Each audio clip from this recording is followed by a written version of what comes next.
Ngayon'y araw ng ligaya, ang lahat ay nagmamahalan. Tuwing Pasko ay lagi ng ganyan, may sigla, may galak ang bayan.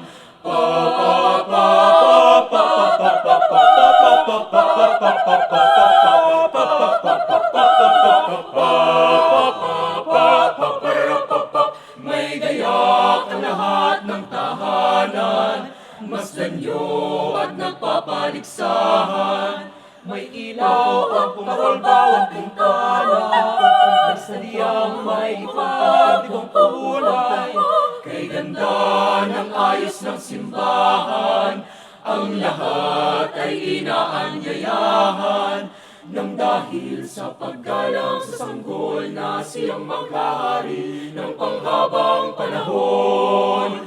Nang dahil sa paggalang sa sanggol na siyang maghahari ng panghabang panahon.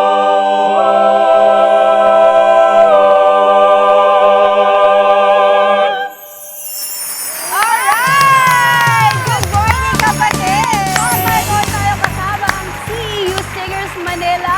At tawagin din natin ang kanilang president na si Ayen. Hi, Ayen! Good morning, kapatid! Good morning po. Good Wow, morning po. napakalamig ng boses ng choir na to, ha? I Talagang know. kahit 10 days away pa lang tayo from Christmas, ramdam na natin parang napaaga ang ating Pasko, no?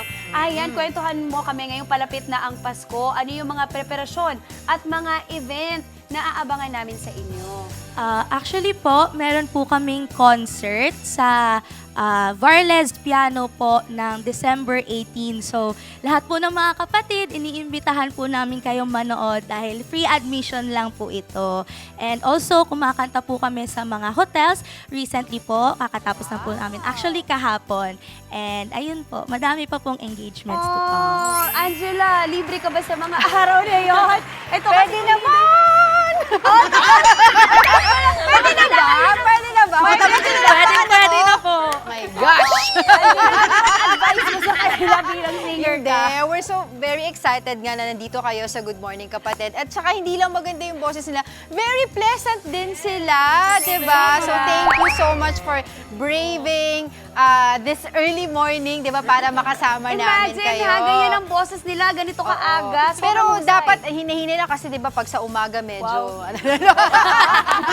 Pero saan kayo pwede i-follow na ating mga kapatid?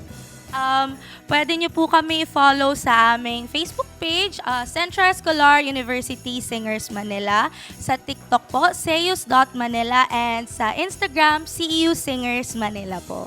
Wow. Uy, napakahusay. Alam mo, pag Pasko talaga, hindi kompleto rin ang tradisyon ng Pilipino pag walang mga choir singers ka naririnig, di ba? Tama! Okay, tirang ka natin ito, mga kapatid. Baka kung ano kanta gawin ni Angela dito. Maraming salamat, CEU Singers Manila. Thank you so very much. Mga kapatid, Dimples Romana po, maging maalam at may pakialam sa mga napapanahong issue at headlines. Mag-follow na po at subscribe na sa social media pages ng News 5.